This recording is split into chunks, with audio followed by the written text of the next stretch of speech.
வரவேற்கிறோம். கடை நிகழ்ச்சி நான் உங்ககிட்ட இருந்தே தொடங்குறேன். அதிமுக, தேமுதிக, பாஜக மூன்றும் ஈரோடு கிழக்கு இடைத்தேர்தலை புறக்கணிக்கிறாங்க. இது சரியான முடிவா மூன்று பேருக்கும்? இல்லை, ஒவ்வொருத்தரும் அவங்க நிலைப்பாட்டிலேருந்து புறக்கணிக்கிறாங்க. விக்கிரவாண்டி தேர்தலை புறக்கணிக்கும் போது என்ன காரணங்களை அதிமுக முன்வைத்ததோ அதே காரணங்கள் இப்பயும் ரெலவெண்ட்டாக இருக்கிறதுனால, அப்படியே இருக்கிறதுனால அவங்க இந்த தேர்தலையும் புறக்கணிக்கிறதா சொல்கிறாங்க. ஆனால் இப்போ களத்தில் பார்த்தா என்டிஏவும் புறக்கணிச்சிட்டாங்க.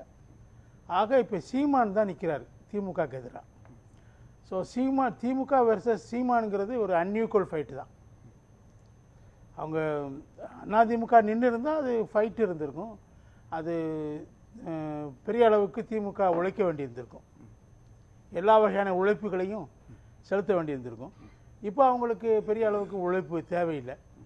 நாம் தமிழர் நிற்கிறதுனால அவங்களுக்கு காசு தர மாட்டாங்க, இவங்களும் தர வேண்டியதில்லை. ஆக ஈரோடு மக்கள் தான் இப்போ ஏமாந்து போயிடுவாங்க. இதில் எப்படி மக்கள் ஏமாறுவாங்க? அவங்க இப்போ அதிமுக நின்று தான் திமுக கொஞ்சம் அதிக அளவு பணத்தை செலவு பண்ணியிருப்பாங்க. கொட்டடியில் அடைச்சி ஒரு நாள் ஃபுல்லாக சாப்பாடு போட்டிருப்பாங்க, 500 ரூபா காசு கொடுத்து அனுப்புவாங்க வீட்டுக்கு. அதெல்லாம் இப்போ வாய்ப்பு இல்லை. ஏன் வலுவாக அதிமுக திமுகவை எதிர்த்துக்கிட்டு இருக்கிறப்போ மேற்கு தமிழ்நாட்டில் நடக்கக்கூடிய ஒரு தேர்தலில் நேரடியாக களம் கண்டிருக்கலாம்ல? 2026 சட்டமன்ற தேர்தலுக்கான ஒரு முன்னோட்டமாக இதை பார்க்கலாம் இல்லையா? அதையே எடுக்க தவறிச்சு அதிமுக. இந்த தேர்தல் ஒரு முன்னோட்டமாக இருக்குங்கிறனால தான் அவங்க விலகிட்டாங்க. ஏன்னா அப்போ 2026 இடைத்தேர்தலில் கடந்த காலங்களில் நீங்கள் பார்த்தீங்கன்னா சமீபத்தில் ரொம்ப காலத்துக்கு முன்னாடி ஜெயிச்சிருக்கிறாங்க எதிர்கட்சிகள். இது அதிமுகவே திமுக ஆட்சியில் 2 தொகுதிகளில் ஜெயித்தாங்க. இது தினகரன் இண்டிபெண்ட்டாக ஜெயித்தார் ஆர்கே நகரில், சமீபத்திய உதாரணம். 2 பெரிய கட்சிகளையும் பின்னுக்கு தள்ளிட்டு அவர் தனியாக வந்தார். அது அதிமுகவை 2 கட்சியாக போட்டுச்சு. ஆனால் அதையெல்லாம் மீறி பார்த்தா எப்பயும் பார்த்தா கணக்கு வந்து திருமங்கலம் ஃபார்முலா தான்.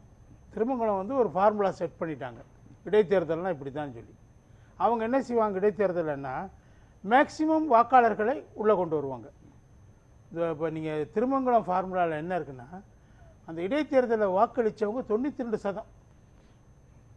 அதுக்கு அடுத்து ஒரு 2 வருஷத்தில் அங்கே பொது தேர்தல் வருது. அதில் அதிமுக கேண்டிடேட் வின் பண்ணுறாரு.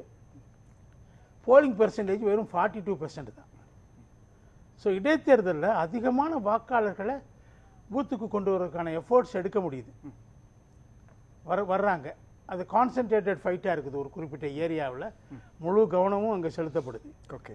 ஆனால் அதே இது வந்து உங்களுக்கு பொது தேர்தலில் அந்த மாதிரியான வாய்ப்பு இல்லை. இப்போ உதாரணமாக பொது தேர்தலோட 22 சட்டமன்றங்களுக்கு இடைத்தேர்தல் நடந்துச்சு இல்லையா?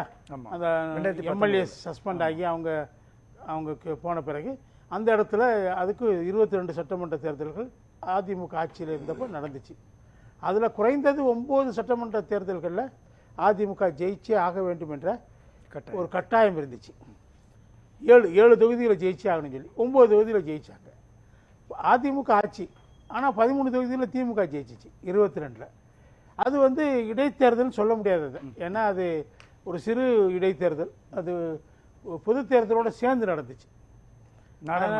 அது இடைத்தேர்தல் இல்லை. அதில் என்ன கேள்வினா, அதிமுக ஆட்சியில் இருக்கிறப்போ எந்த ஒரு இடைத்தேர்தலையும் பெரும்பாலும் திமுக புறக்கணிக்காமல் இருக்குது அப்படின்றப்போ, இவங்க ஆட்சியின் மீதான ஒரு மதிப்பீட்டை அல்லது ஆட்சியின் மீது அதிமுக வைக்கக்கூடிய விமர்சனங்களுக்கான ஒரு சொல்யூஷனை மக்கள்கிட்ட போய் தேடுறதுக்கான ஒரு களமாக அந்த தேர்தல் களத்தை உருவாக்கலாம் இல்லையா? ஏன் அந்த ஸ்ட்ராட்டஜியை அதிமுக எடுக்க மாட்டேங்குது? இல்லை, நீங்கள் அந்த தொகுதியில் தான் போய் பிரச்சாரம் பண்ணால் என்ன பிரயோஜனம்? தமிழ்நாடு முழுக்க அவங்க பிரச்சாரம் பண்ணிகிட்டு இருக்கிறாங்க பல்வேறு வகைகளில். அது அந்த ஈரோடு தொகுதிக்கும் போய் சேரும்ல. அது தனியாக அங்கே மட்டும் போய் பிரச்சாரம் பண்ணணுங்கிற தேவை அவங்க இல்லைன்னு நினைக்கலாம். நான் என்ன கேட்குறேன்னா, சட்டமன்றத்தில் என்னென்ன விஷயங்கள்லாம் சொன்னாங்களோ அல்லது திமுக அரசாங்கத்தின் மேலே என்னென்னலாம் மக்கள் மன்றத்தில் பேசுகிறாங்களோ இதையெல்லாம் போய் வெளிப்படையாக பேசலாம் இல்லையா? அதுக்கான ஒரு ஃபைட்டாக இதை பார்க்க முடியல. அது ஒரு தேர்தலில் தான் பேசணும்னு அவசியம் இல்லையே. இப்போ ரீச் ஆகிருக்குமே, அது உங்களுக்கு அந்த தொகுதி மக்களுக்கு ஓரளவுக்கு ரீச் ஆகிருக்குமே. அதனால அதுக்காக அதுதான் கேட்குறேன். ரீச் ஆயிடுச்சுன்னா அதை வந்து எதிர்கட்சிகளை ஆதரிப்பாங்க இல்லையா? இல்லை, அவங்க என்ன நினைக்கிறாங்கன்னா, தொடர்ந்து 10 தேர்தலில் தோற்றதாக சொல்லப்படுது. இதுலேயும் தோற்றோம்னா 11வது தேர்தலையும் தோத்துட்டீங்கன்னு சொல்கிறதுக்கு வாய்ப்பு இருக்குது. இன்னொன்று, இது ஒரு முன்னோட்டமாக நினச்சாச்சுன்னா 2026 சட்டமன்ற தேர்தலில் அவங்க ஒரு பின்னடைவு ஏற்பட்டுருமில்ல. இதை ஒரு முன்னோட்டமாக எடுத்துக்கிட்டாங்கன்னா ஒருவேளை டெபாசிட் வாங்கினாங்க போன தடவை ஈரோடு கிழக்கு தொகுதியில் 25% வாங்கி டெபாசிட் வாங்கினாங்க. இப்போ அது வாங்க முடியாமல் போச்சுன்னா இன்னும் அசிங்கமாயிடும் இல்லையா? அவங்களுக்கு அந்த இடைத்தேர்தலில் வந்து ஒரு எப்படி தோப்போங்கிறது உறுதியாக தெரிஞ்ச பிறகு ஏன் நிற்கணுங்கிற, அதாவது இது வந்து இதுக்கு முன்னாடி நடந்த இடைத்தேர்தல்களை புறக்கணிக்கிறதுக்கு நீங்க சொல்ற மாதிரி ஆட்சி அதிகாரத்தை பயன்படுத்துவாங்க, பண விநியோகம் நடக்கும்னு சொல்லுவாங்க, சில நேரங்களில் சில ஃபார்முலாக்களை சொல்லி கூட அது மாதிரியான ஃபார்முலா நடக்குது அப்படின்ற ஒரு விமர்சனம் முன்வைக்கலாம். ஆனா 2026 எலெக்ஷன் வருது, ஏறக்குறைய இன்னும் ஒரு 6 மாசத்துக்குள்ள மக்களினுடைய மனநிலையை புரிஞ்சுக்கலாம். அந்த கட்டத்தில் இவங்க இந்த நிலைப்பாட்டை எடுக்கிறதுன்றது ரொம்ப தவறான ஒரு நிலைப்பாடா? இல்லை, இது அவங்க நின்று இருக்கலாம், என்னை பொறுத்தவரை நின்று இருக்கலாம், போட்டி போட்டிருக்கலாம். தோல்வி உறுதி என்பது தெரிஞ்சாலும் இடைத்தேர்தலில் சொல்லிடலாம் தோல்விங்கிறது உறுதி தான். இடைத்தேர்தலில் தோக்குறதுனால ஒன்றும் பிரச்சனை இல்லை. அது பல பேர் டெபாசிட் இழந்திருக்காங்க. பெரிய கட்சிகள் அதிமுக டெபாசிட் இழந்திருக்குது, திமுக டெபாசிட் இழந்திருக்காங்க இடைத்தேர்தல்களில்.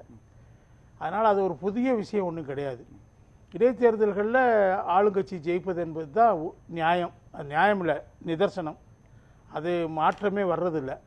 அந்த நேரத்தில் ஒரு தோல்வி தான் உறுதின்ற பிறகு ஏன் நிறுத்தணுங்கிறது தான் அவங்க இந்த எஃபோர்ட்ஸ் எல்லாம் அவங்க மிச்சம் வச்சுக்கிட்டு எனர்ஜியெல்லாம் சேவ் பண்ணி 2026 முழுமையாக இதை பயன்படுத்தலான்னு கூட நினைக்கலாம்.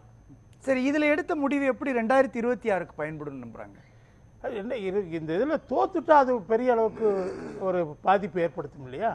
அதுவும் மோசமாக தோத்துட்டா, ஒருவேளை டெபாசிட் போயிட்டா இடைத்தேர்தலில் வந்து ஆளுங்கட்சிக்கு தான் வாய்ப்பு, எதிர்கட்சிக்கு எந்த வாய்ப்பும் இல்லை. எது வேணாலும் நடக்கலாம். அப்படி இருக்கும்போது வேறு மாதிரி போயிடுச்சுன்னா அவங்க யோசிப்பாங்க. அவங்க இப்போ என்டிஏ வந்து இவங்க என்ன முடிவு எடுக்கிறாங்கன்னு பார்த்துக்கிட்டு எடுக்கிறாங்க, மறுநாள் எடுக்கிறாங்க. அவங்க ஒருவேளை நாங்கள் வாபஸ் வாங்குகிறோம், நாங்கள் நிற்கலேன்னு சொல்லியிருந்தா ஒருவேளை இவங்க நின்று இருக்கலாம், வாய்ப்பு இருந்துச்சு.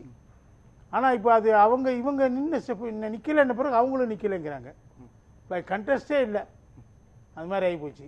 கேக் வாக், டிஎம்கேக்கு கேக் வாக். இல்லை, இந்த பின்னடைவுக்கு பின்னணி என்ன நினைக்கிறீங்க? ஒரு வலுவான கூட்டணியா, வலுவான பலம் வாய்ந்த ஒரு அணியா திமுக இருக்கிறது, அதை எதிர்த்து இவங்களால எதுவுமே செய்ய முடியலன்ற ஒரு கையறு நிலையா? அப்படி சொல்லிட முடியாது. அப்போ நாடாளுமன்ற தேர்தலில் எதுக்கு போட்டு போட்டாங்க? அப்படி ஒரேடியாக அவங்க கையறு நிலைக்கு போயிட்டாங்கன்னு சொல்ல முடியாது. இந்த கூட்டணி பலம் வந்து அப்படியே இருக்கும்னு சொல்லவும் முடியாது. இந்த கட்சிகள் வெளியே போவாங்க நான் சொல்லலை. அது திமுகவுக்கு எதிராக இருக்கக்கூடிய அதிருப்தி என்பது கூட்டணி கட்சிகள் மேலேயும் வரும். ஏன்னா அவங்களும் அப்படியே ஒத்து போகிறாங்க, திமுகவோட எல்லா வகைகள்லையும் ஒத்து போகிறாங்க. இல்லை, நான் என்ன கேட்குறேன்னா, ஒரு பலமான அணியா திமுக இருக்குது அப்படின்றப்போ இவங்களை எதிர்த்து டிஃபெண்ட் பண்ணுறதுக்கான பலமே இல்லாமல் பலகீனமாக இருக்கிறாங்களா? எந்த இடத்துட்ட 2026 திமுக என்கிற இந்த கூட்டணி வீழ்த்துறதுக்கான முயற்சியில் இவங்க இருப்பாங்க? அதுக்கான கண்ணு கட்டின தூரம் வர சொல்யூஷனே தெரியலையே. இல்லை, ஒரு பலமான அணி தான் ஜெயிக்குன்னு எப்பயுமே நினைக்காதீங்க. இந்த பலமான அணி தான் 6.5% வாக்குகளை குறைவாக வாங்கியிருக்காங்க நாடாளுமன்ற தேர்தல். எல்லாரும் சேர்ந்து தான். எல்லாருக்கும் பெரிய காங்கிரஸுக்கு கொஞ்சம் ஓட் பேங்க் இருக்குது, மற்றவர்களுக்கெல்லாம் 1%க்கு மேலே ஓட் பேங்க் இல்லைங்கிறது மக்கள் நல கூட்டணியில் அவங்க நின்னப்போ நம்ம பார்த்துட்டோம், அவங்க பலம் என்னங்கிறத. அதனால் இது எனக்கு தெரிஞ்சு தமிழ்நாட்டில் இந்த பலத்தை தீர்மானிக்கிறது என்பது சிறுபான்மை வாக்குகள் தான். அவங்க 60 லட்சம் பேர் இருக்காங்க. சிறுபான்மை வாக்குகளும் அரசு ஊழியர்கள் ஆசிரியர் வாக்குகளும், அது ஒரு 50 லட்சத்தில் இருக்கிறாங்க. இந்த ரெண்டு குரூப்பும் 65% போலிங் பண்ணாங்கன்னாவே 40 லட்சம் இவங்க பண்ணுவாங்க, அவங்க 30 லட்சம் பண்ணுவாங்க. ஸோ இந்த 70 லட்சம் யாருக்கு போகிறதுங்கிறது தான் எப்பயுமே பெரிய ஃபேக்டராக நான் நினைக்கிறேன். 70 லட்சம் எந்த புள்ளியில் இபிஎஸ் தனக்கானதாக மாற்றுவார்? அதான் அது மாற்றினா பாஜக விட்டு வெளியே வந்தது ஒரு காரணமாக இருக்கலாம், அவருக்கு சாதகமாக அமையலாம். பாஜகவை தொடர்ந்து எதிர்த்துட்டு இருக்கிறாரு, அவங்களுடைய எல்லா விஷயங்களையும் சட்டங்களையும் எதிர்த்து பேசுகிறாங்க. மைனாரிட்டி பாஜகன்னே அவங்க பேச ஆரம்பிக்கிறாங்க. அப்படிலாம் இருக்கும்போது ஒருவேளை அந்த ஒரு சின்ன குரூப்பாவது அந்த சிறுபான்மை மக்கள் மத்தியில் இந்த பக்கம் நகர்றதுக்கான வாய்ப்பு இருக்குது. பாஜகவோட இவங்க தொடர்ந்துருந்தா ஒரு ஆள் கூட நகர மாட்டாங்க, 1% கூட நகராது, மொத்தமாக போய் சேரும். இப்போ மொத்தமாக போய் சேர்றதுக்கு வாய்ப்பு இல்லை. அதே மாதிரி அரசு ஊழியர்கள் ஆசிரியர்களும் இன்றைக்கி என்ன பண்ணுறாங்க, அந்த பழைய பென்ஷன் திட்டத்தை அமல்படுத்தாதனால நாங்கள் உங்களுக்கு வாக்களிக்க போகிறதில்ல, உங்களை எதிர்கட்சியில் வரிசையில் உட்கார வைக்க போகிறோம்னு சொல்லிட்டாங்க. இப்போ தான் ஒருங்கிணைந்தங்கிறத வந்து அது மத்திய அரசாங்கம் கொண்டு வந்த திட்டம் தான். ஓல்டு பென்ஷன் ஸ்கீமுக்கும் நியூ பென்ஷன் ஸ்கீமுக்கு இடையில் ஒரு தாஜா செய்கிற ஒரு ஏற்பாடு தான். அதை எல்லாம் நிராகரிச்சிட்டாங்க, அரசு ஊழியர்கள் நிராகரிச்சிட்டாங்க. பேசலாம். அதில் ஒன்றும் இல்லை, அதில் ஏமாத்து வேலை தான், எங்களுக்கு ஓல்டு பென்ஷன் ஸ்கீம் தான் வேணும்னு சொல்லி அங்கே உறுதியாக சொல்லிட்டாங்க. இப்போ இவங்க நீ அவங்கள வெல்வதற்காக, அவங்க நம்மளோட போயிடக்கூடாங்கிறதுக்காக யூனிஃபைடு பென்ஷன் ஸ்கீமை முன் வைக்கிறாங்க. பட் யூனிஃபைடு பென்ஷன் ஸ்கீமை அரசு ஊழியர்கள் ஆசிரியர்கள் ஏற்கனவே அகில இந்திய அளவிலேயே நிராகரிச்சாச்சு. அதனால் அதில் வந்து அவங்கள பேசிஃபை பண்ண முடியாது தான் நான் நினைக்கிறேன். இந்த ஃபேக்டர்ஸ் தான் இந்த தேர்தல், சட்டமன்ற தேர்தல் முடிவுகளை தீர்மானிக்குது நான் நினைக்கிறேன். இன்னொன்று, சட்டமன்ற தேர்தல் முடிவு வரும்போது நாடாளுமன்ற தேர்தலை விட பல மடங்கு ஸ்கோர் பண்ணுறாங்க அதிமுக. நீங்கள் பாஜகவோட கூட்டணியில் இருந்தாங்க 2019 நாடாளுமன்ற தேர்தலில். அவங்க கூட்டணி வந்து 30% வாங்கினாங்க, அதிமுக வெறும் 18% வாங்கினாங்க, வேறு விஷயம்.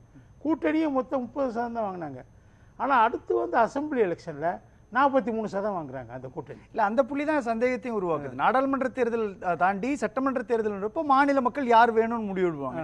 இன்னமும் குறுகி பார்க்கணும்னா மேற்கு தமிழ்நாட்டினுடைய களம் தானே இது.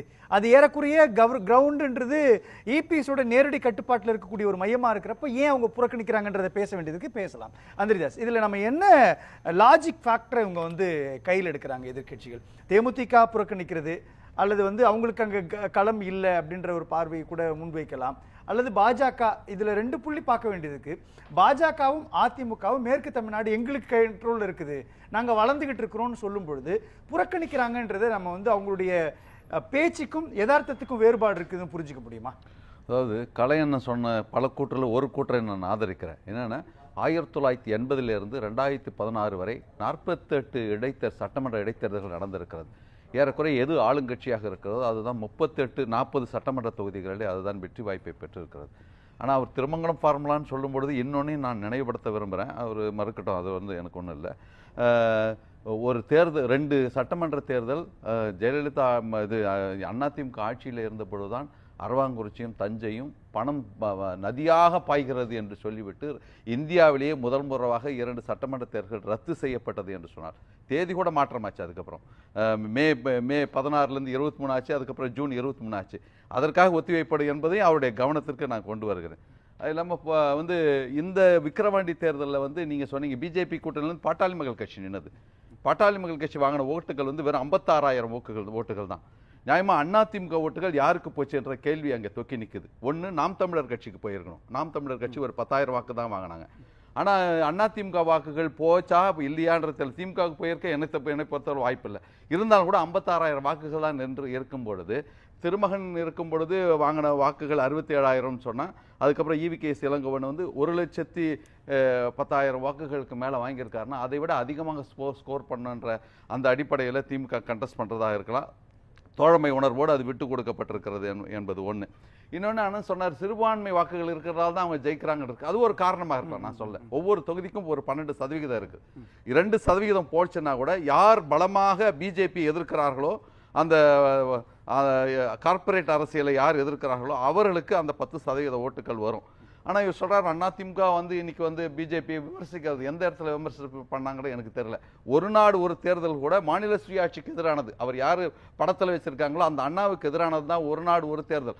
ஆனால் கடந்த 27/9/2023 மரியாதைக்குரிய ராம்நாத் கோவிந்த் முன்னாள் ஆட்சித்தலைவர் அந்த குழுவினுடைய தலைவருக்கு மரியாதைக்குரிய EPS அவர்கள் எழுதிய கடிதத்தில் we will take a strong and swift decision in favor of one nation one election என்பதை சொல்லியிருக்கிறார்கள். ஆகவே இன்றைக்கும் அவர்கள் வந்து பவ்யமாக சப்மிட் டு த டிகிரி என்கின்ற அடிப்படையில் தான் இருக்கிறார்கள். போகிற போக்கில் வந்து திமுக கூட்டணி கட்சிகள் எதுவுமே எதிர்க்கல, அதனால் அவர்கள் மீதும் அதிருப்தி இருக்குது அப்படின்ற மாதிரி சொன்னார். 8 மணி நேரத்தை வந்து இப்போ 12 மணி நேரம் ஆக்கினது, பலமாக எதிர்த்தது திமுக கூட்டணியிலே கட்சிகளினுடைய தொழிற்சங்கங்கள் தான் என்பது மாத்திரமல்ல, இன்றைக்கும் ஈரோடு கிழக்கு இடைத்தேர்தல் ஈரோடு புரியுது எனக்கு. ஏன்னா இப்போ இங்கே வந்துட்டீங்கன்னா எதிர்க்கக்கூடிய ஆளும் இல்லை, தான் வெற்றி பெறுவோன்ற நிலையிலையும் திமுக இருக்குது அப்படின்ற ஒரு சூழல் உருவாயிடுச்சா இங்க? இந்த ஈரோடு கிழக்கு இடைத்தேர்தல் வித்தியாசமான தேர்தல் களம் மாதிரி இருக்கு. நான் வந்து அப்படி நினைக்கல. அண்ணா திமுக தான் எதிரிலே நிற்க வேண்டும் என்று நான் நினைக்கிறேன். பலமான எதிரியா இருக்கணும். தமிழ்நாட்டை பொறுத்தவரை நாங்கள் விரும்புகிறோமே இல்லையோ அவர்கள் பலமாக இருக்க வேண்டும். அவர்கள் தான் எதிரிலே திமுகவுக்கு எதிரிலே இருக்க வேண்டும் என்று நாங்கள் நினைக்கிறோம். அது வந்து எலெக்ஷன் கால்குலேஷனாக கூட இருக்கலாம். ஆனால் அதிமுகவுக்கு சமீப காலங்களிலே வந்து ஒரு இன்ஃபீரியாரிட்டி காம்ப்ளெக்ஸ் வந்துச்சா என்ற மாதிரி எனக்கு தோணுது. ஏன்னா கொஞ்சம் பயப்படுறாங்க. அதாவது கிராமத்தில் சொல்லுவாங்க, கடையை திறந்துட்டோம்னா வியாபாரம் ஆகுதோ இல்லையோ திறந்துட்டே இருக்கணும். இல்லைன்னா கடை விரித்தேன் கொள்வார்களை நஷ்டமாயிட்டாங்க, மஞ்சள் நோட்டீஸ் கொடுத்துட்டாங்க பொழுது அப்படின்ற மாதிரி நினைக்க ஆரம்பிச்சிருவாங்க. ஒரு அரசியல் கட்சி எவ்வளவு வெற்றி தோல்விகள்லாம் சந்தித்து இருக்கிறது. அரசியலை பொறுத்தவரையிலே பூஜ்ஜியத்திலிருந்து ராஜ்யத்திற்கு போனவனும் இருக்கிறான், ராஜ்யத்திலிருந்து பூஜ்ஜியத்திற்கு வந்தவனும் இருக்கிறான். அதிமுக கூட வந்து ஆண்டிப்பட்டியிலையும் பெண்ணகரத்துலையும் 3வது இடத்துக்கு போச்சு. பர்கூர்ல தோற்று இருக்குது, கங்கையத்தை தோற்று இருக்குது. அதுவா அந்த வெற்றி தோல்களை வைத்தெல்லாம் ஒரு ஓட் பேங்க் வந்து நிர்ணயிக்க முடியாது. அதுல என்ன சொல்றாரு, கலை சொல்றப்பவே சில ஃபார்முலா சொல்றாரு. இவங்க திருமங்கலம் ஃபார்முலான்றது பண ஃபார்முலான்ற ஒரு விஷயம் அரசியல் களத்துல இருக்குது. இதே ஈரோடு கிழக்கு இடைத்தேர்தல் இதுக்கு முன்னாடி நடந்தப்ப பட்டி ஃபார்முலான்ற ஒரு விஷயத்தை பிரதானப்படுத்துறாங்க. நீங்களே சொன்ன மாதிரி அரவக்குறிச்சி இடைத்தேர்தலில் என்ன நடந்துச்சு அப்படின்றத நம்ம பார்க்க முடியும். இந்த அனுபவங்கள் தானே அதிமுக தேர்தல் களத்துக்குள்ள நிக்க வைக்க வேணான்ற ஒரு முடிவு எடுத்திருக்கும். இல்ல அதுதான் நீங்க சொன்னது ஆரம்பத்தில் சொன்னீங்க. சட்டசபையில என்னென்ன விதமான வந்து இதுக்கு எதிராக போர் தொடுத்தார்களோ, என்னென்ன வியூகங்களை வகுத்து என்னென்ன குற்றச்சாட்டுகளை வைத்தார்களோ, அந்த குற்றச்சாட்டுகள் எல்லாம் இந்த தேர்தல் களத்திலே வெற்றியோ தோல்வியோ இதிலே பலமாக வைப்பதற்கான ஒரு வாய்ப்பு இருக்கிறது. அதுவும் வந்து பாஸ்டன் ஆஃப் ஏடிஎம்கே அப்படின்னு சொன்னா கொங்கு மண்டலம், நீங்க சொன்ன மாதிரி கொங்கு மண்டலம் தான். அதிலே ஏன் தயக்கம் காட்டுகிறார்கள் சொன்னா அதுதான் இன்ஃபீரியாரிட்டி காம்ப்ளெக்ஸ் அவர்களுக்கு வந்து விட்டதா, தொடர் தோல்விகளால் நம்முடைய செட்பேக் ஆகிவிடுமோ என்கின்ற அச்சத்தின் காரணமாக கூட அதை தவிர்த்திருக்கலாம் என்று நான் நினைக்கிறேன். இல்லை, அதுதான், அது வெறும் தொடர் தோல்விகள் மட்டுமே நீங்க சொல்றீங்க. இப்போ வந்து அதிமுகவினுடைய தொடர் தோல்விகள் காரணம்னு சொல்லப்பட்டாலும் கூட தோல்விகளுக்கான பின்னணின்றது அவங்க கொடுக்கக்கூடிய அல்லது அவங்க செய்யக்கூடிய எலெக்ஷன் ஃபார்முலா ஸ்ட்ராட்டஜி தான் அப்படின்றாங்க. இல்ல அந்த ஸ்ட்ராட்டஜி தான் தவறு நினைக்கிறேன். பிகே இங்க இருந்த பிகே கூட அங்க அதிமுக போயிட்டாருன்னு சொன்னாங்க. அதை வச்சுதான் அண்ணா பல்கலைக்கழக மேட்டரையும் டங்ஸ்டனையும் வந்து வேகமா எடுத்துட்டு போனாங்கன்னு சொன்னாங்க. அது என்ன விதமான பிகே உள்ளிட்ட அவர்கள் எல்லாம் என்ன விதமான யூகத்தை தருகிறார்கள் எனக்கு தெரியாது. அவங்க தான் புறக்கணிக்க சொல்லியிருந்தாங்க. இல்ல அது தெரியாது. அது அவருடைய உள்கட்சி பிரச்சனை. இல்ல, அவங்க வந்து யாரை ரெண்டு ஃபேக்டர் இதுக்குள்ள அவங்க ஃபாலோ பண்ணலாம் இல்லையா? 6 மாசத்துக்கு அப்புறம் திரும்ப ஒரு எலெக்ஷன் வரப்போகுது. அதே கேண்டிடேட் ஏன் செலவு பண்ண வைக்கணும்? ஏன்னா அவங்களை விட்டுடலாம். எப்படியும் அரசு அதிகாரம் அல்லது வந்து அமைச்சர்கள் அங்க இருப்பாங்க, முக்கிய நிர்வாகிகள் இருப்பாங்க, இவங்க முன்னாடி போட்டி போட முடியாது, நேரம் வீண் அப்படின்றதுலயும் அவங்க ஃபேக்டரா பார்க்கலாம். அதாவது அதிமுகவை மக்கள் தலைவர் எம்ஜிஆர் அவர்கள் அசைக்க முடியாத அஸ்பெஸ்டாஸ் கோட்டையாக ஒரு கட்டத்தில் வைத்திருந்தார். Jayalalithaa is meant for her boldness and shrewdness என்று சொல்லி களத்திலே எதிரிகளையே காணோம் என்று ஒரு காலகட்டத்தில் கூட அம்மையார் அவர்கள் சொன்னார்கள். அப்படி வீறு கொண்டு இருக்கின்ற அந்த இயக்கத்திலே ஒரு இடைத்தேர்தலை சந்திப்பதில் என்ன வெற்றி தோல்வி சகஜமாக இருக்கலாம். ஒரு ஸ்கோர் பண்ணி காமிக்கணும்ல. ஒரு 80% எடுக்கலன்னா கூட ஒரு 60% எடுத்து அந்த ஸ்கோர் பண்ணி காமிச்சா ஒரு கான்பிடன்ஸ் லெவல் அவங்களுக்கு உருவாகும். அந்த கான்பிடன்ஸ் லெவல் இன்றைக்கு அதிமுக குறைந்து கொண்டே இருக்கிறது என்பது எங்களை போன்றவர்களுக்கு வருத்தமாகத்தான் இருக்கு. இல்ல, அதுதான் அவங்க ஏன் வீண் செலவுன்னு நினைக்கலாம் இல்லையா? இப்போ ஒரு வேட்பாளர் நிறுத்தணும்னா அந்த வேட்பாளர் செலவு செய்ய போறாரு, பிரச்சாரத்துக்கான நேரம் ஒதுக்கணும், கூட்டணி இல்லைன்னு ஒரு சூழலை உருவாக்குவாங்க. இதெல்லாம் தவிர்த்துட்டு நம்ம ரிலாக்ஸா ஒர்க் பண்ணலாம், 2026 பார்த்துக்கலான்ற ஒரு முடிவு கூட அதிமுக நோக்கி பயணிக்க வச்சு. அது வந்து பணமோ செலவுகளோ ஒரு பிரச்சனையாக அதிமுக இருப்பதாக நான் தெரியவில்லை. ஆனால் சட்டநாதனுடைய வீட்டில் இருந்து தான் அரவங்குறிச்சி தேர்தலில் 4.7 கோடி அப்படியே cash heart rate and cash எடுக்கப்பட்டது.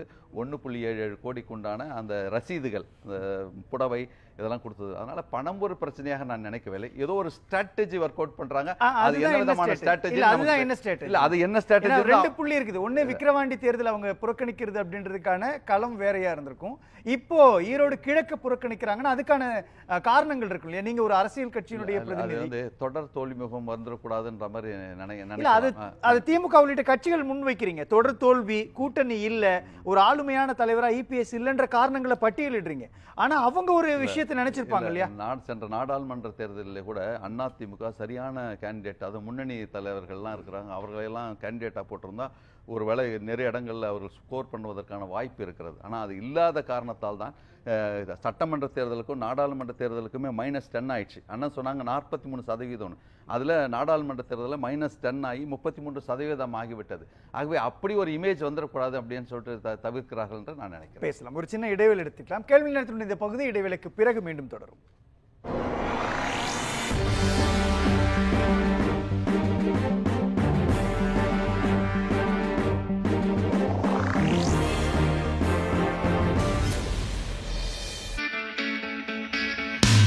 உங்கள் நியூஸ் 7 தமிழின் புதிய பரிணாமம். டிஜிட்டல் யுகத்தில் சமூக வலைதளங்களில் முன்னணி ஊடகமாக முத்திரை பதித்துக் கொண்டிருக்கும் உங்கள் news 7 Tamil YouTube, Facebook, Instagram, ShareChat, X போன்ற தளங்களை தொடர்ந்து தனித்துவத்துடன் செய்திகளை விரைவாக வழங்க வாட்ஸ்அப் சேனலாக உங்கள் உள்ளங்கையில் உண்மை செய்திகளை உடனுக்குடன் பெற வாட்ஸ்அப்பில் பின்தொடருங்கள். நாளுக்கு நாள் தீவிரமடையும் செய்தி என்ன? திமுகவை பொறுத்த வரைக்கும் அரசுங்கிற பொறுப்புல இருக்கிற போது அவங்க ஆதிவாசி ஒருத்தரை சீஃப் மினிஸ்டர் ஆக்கிட்டாங்க. கருத்தை சொல்வதற்கு உரிமை இருக்கிறது. எந்த கட்சியை வேணாலும் விமர்சிக்கலாம். பேசியது தவறில்லை, உள்நோக்கத்தோடு விமர்சிக்கிறார்கள் சொல்ல வரீங்க. இந்த ஆக்ஷன்ஸ் எல்லாம் நேத்துக்கு அப்புறம் அரசு ஏன் எடுத்திருக்காங்க? 2019 தேர்தலில் இருந்த கட்சிகள்லாம் இன்னைக்கு என்டிஏவில் இல்ல. நம்பிக்கை உருவாக்கணுங்கிறதா எல்லாருடைய கேள்வி நேரம் தினமும் இரவு 7 மணிக்கு. நேயர்களின் கனிவான கவனத்திற்கு. ஒரு நாளின் உதயம் முதல் அஸ்தமனம் வரை அனைத்து நிகழ்வுகளையும் குறுஞ்செய்திகளாக, வீட்டு வாசல் முதல் விண்மின் மண்டலம் வரை அலசும் அரிய செய்திகள், 24 மணி நேரத்தின் முக்கிய உலக நிகழ்வுகள் அனைத்தும் 100 செய்திகளாக 30 நிமிடத்தில், விளம்பர இடைவெளியின்றி விறுவிறுப்பான விரைவு செய்திகள். நான் ஸ்டாப் 100 தினமும் காலை 8 மணிக்கு. உள்ளூர் கோயில்கள் முதல் உலக பிரசித்தி பெற்ற கோயில்கள் வரை சிறப்பு வழிபாடுகள், பிரசித்தி பெற்ற திருவிழாக்கள் சிறப்பு நேரலையில், பல்வேறு கோவில்களில் நடைபெறும் அனைத்து நிகழ்ச்சியும் தொகுப்பாக ஆன்மீக செய்திகள் என அனைத்தும் உங்கள் உள்ளங்கையில். நியூஸ் 7 தமிழ் பக்தி ஆன்மீக பயணத்தின் டிஜிட்டல் முகவரி. உடல் நலம் குறித்த சந்தேகமா? சிகிச்சை முறைகள் குறித்த குழப்பமா? உடல் நலம் மற்றும் மனநலம் குறித்த உங்கள் சந்தேகங்களுக்கும் வீட்டிலேயே செய்யக்கூடிய எளிய சிகிச்சை முறை முதல் அதிநவீன சிகிச்சை முறைகள் வரை விரிவான தகவல்களை உங்கள் விரல் நுனியில். ஆரோக்கிய வாழ்விற்கான வழிகாட்டியாக உங்கள் நியூஸ் 7 தமிழ் ஹெல்த். யாக்கை காக்க.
கேள்வி நேரம் நிகழ்ச்சிக்கு மீண்டும் வரவேற்கின்றோம். ஈரோடு கிழக்கு இடைத்தேர்தல் 2026 தேர்தலினுடைய முன்னோட்டமா என்கிற இந்த கேள்வியோடு தான் பயணித்துக் கொண்டிருக்கிறோம். தொடர்ந்து பேசலாம். சூர்யா வெற்றி கொண்டான், என்ன ஸ்ட்ராட்டஜியோட அடிப்படையில் எதிர்க்கட்சிகள் செய்கிறாங்க? நீங்கள் என்ன வியூகத்தோட இந்த ஈரோடு கிழக்கு இடைத்தேர்தலை களமிறங்குறீங்க?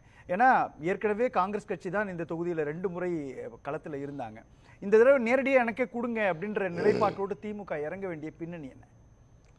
ஒன்றுமே இல்லைங்க. தொகுதியை நாங்கள் தான் கொடுத்தோம், திரும்பி கேட்டோம், கொடுத்தாங்க, நிற்கிறோம், அவ்வளோதான். அது ஒரு பெரிய விஷயம்லாம் அதில் ஒன்றும் பெருசாக தேட வேண்டிய நாங்கள் இன்னும் அவங்கள்ட்ட போராடி அப்படிலாம் சொல்ல அவங்ககிட்ட வேட்பாளர் இல்லாத மாதிரி இல்லை, ஏதோ ஸ்ட்ராட்டஜி இருக்கும் இல்லையா? நிறைய பேர் அதே ஒரு ஸ்ட்ராட்டஜியாக போராடி ஏன்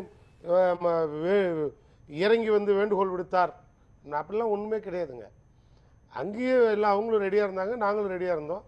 நாங்கள் போன முறை நிறைய கொடுத்தோம், இந்த முறை கேட்டோம், கொடுத்தாங்க. இல்லை, அதில் ஏன் கேட்குறேன்னா இந்த கேள்வி, ஒரு களம் வந்து ஒரு தீவிரமான களமாக இருக்குது. திமுக கூட்டணிக்கு எதிரான ஒரு வலுவான கூட்டணி எதிரில் இருக்கிறாங்க, அவங்க போட்டி போடுறாங்கன்னா நானே நேரடியாக களத்துக்கு இறங்குறேன் அப்படின்ற நிலைப்பாட்டோட திமுக எடுத்தா சரி. ஆனா எதிராளிகள் இல்லவே இல்லாத ஒரு களத்தை வாங்கி நான் நிக்கிறேன்ற நிலைப்பாட்டோட திமுக இறங்குதுன்னா சில சமரசங்கள் கூட்டணி கட்சிகளுக்குள்ள உருவாக்குற முயற்சியா 2026 தேர்தலுக்கான கூட்டணிக்கான ஒரு முன்னோட்டமா இதை பாக்குறாங்களா? நாங்க அப்படியெல்லாம் பார்த்துருந்தா நாங்க இது அவங்களுக்கே கொடுத்து நீங்க நில்லுங்க பின்னால ஃபாலோ பண்றேன்னு சொல்லியிருக்கலாமே. எங்களுக்குள்ள நல்ல புரிதலோட ஒரு நல்ல அண்டர்ஸ்டாண்டிங்ல கேட்ட உடனே போன முறை வந்து அவரையே போடுங்க அப்படின்னு சொன்னாரு, போட்டாங்க. இந்த முறை வேண்டாம், நீங்க வேண்டாம் இருங்க, இந்தாட்டி நாங்க நிக்கிறோம், அடுத்த முறை பார்த்துக்கலாம். நாங்க பரவாயில்ல, அது அவங்க தலைவர் பெருந்தன்மையாக சொன்னார், 1 கொடுத்தால் 10 கொடுப்பார்கள்னு. அதனால மகிழ்ச்சி. அவர் 1 கொடுத்துட்டு 10 வாங்கலான்னு கூட இருக்கலாம். அது மகிழ்ச்சியான செய்தி தானே அவங்களுக்கு. எங்களுக்கு என்ன ஒன்று கேட்டாங்க, கொடுத்தோம், தேர்தல் காலத்தில் நிற்கிறோம். இப்போ இங்கே யார் எதிர்கொண்டு நிற்கிறதுங்கிறது தான் பிரச்சனை.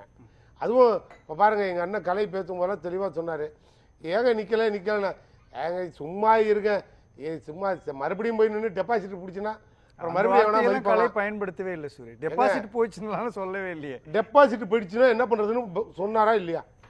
வேணா ரீவன் பண்ணி பார்ப்போம். தொடர்ச்சியான தோல்விகளை தவிர்க்கிறதுக்கு சொன்னாரு.